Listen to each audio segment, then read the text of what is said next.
Coming from the creators of Far Cry 3, you'd expect Child of Light to be a first-person shooter game, but the truth could not be more surprising.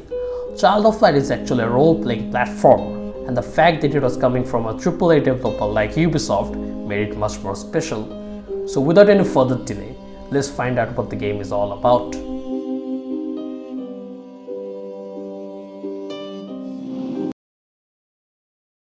When I started playing Child of Light, I realized that the presentation of the game received a lot of attention, because from the very start I could see a certain fairy tale-like theme building up, and that is exactly what the game is. It's a dark fairy tale presented through a game.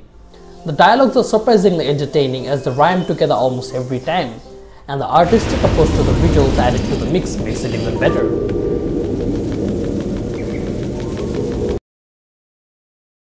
Now let's talk about the story. You play as Aurora, who is a happy daughter of a lonely king. It's during this lonely time that the king finds another woman in his life, and suddenly the great bond between the father and the daughter seems to be weak. One night Aurora goes to sleep like she normally does, but only this time her sleep seemed eternal, and by all means Aurora was dead. Naturally, this affects her father in a very negative way, and he is surrounded by grief, so much so that he forgets to take care of his own kingdom.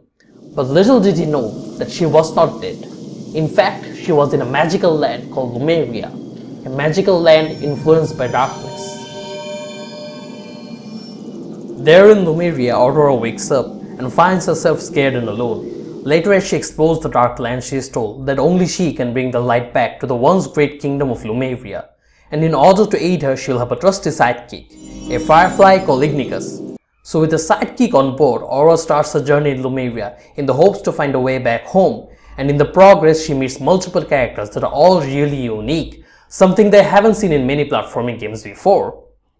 In Child of Light, you always feel a sense of excitement, yet there is also a bit of darkness that slowly starts to catch up. Overall, the story is really presented in a unique way, and it will make you go back to the game again and again. That's a really good result for any platforming RPG game. The only negative element that I could find about the story and the presentation is the forced nature of poetic dialogues. And I mean, yeah, I get it.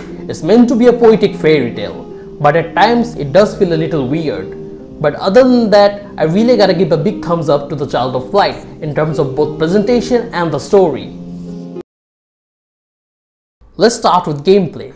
Child of Light features one of the coolest gameplay mechanics I've seen in a long time. The movement has a good flow to it and the animations are praiseworthy. But what really makes it stand out are the battles. It's simplistic but requires tactical planning and proper timing. You can slow down your enemies, deny them the turn, and use different potions to gain the upper hand. This simple yet tactical battle gives the players a really good sense of progression, and throughout the game you'll upgrade your character according to their pros and cons in order to make them more efficient during battles. So for me, the gameplay of Child of Light gets a solid thumbs up. Now let's move on to the graphics. Unlike most new games where you get a lot of advanced visuals, Child of Light takes a different path.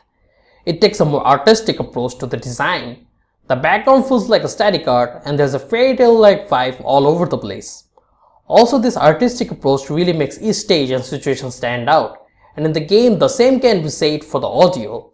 Although there are no real dialogues, the narrative of the story is quite good, and the background music suits most of the situations quite perfectly.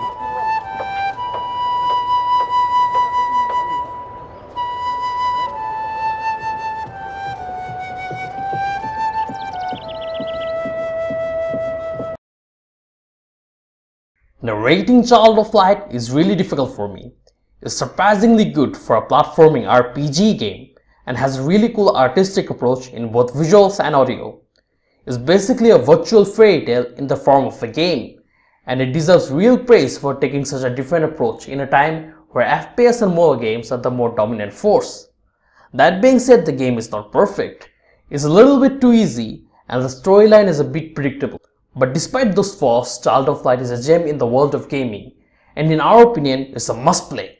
So hope you enjoyed the review and it helped you decide whether to get the game or not. Until next time.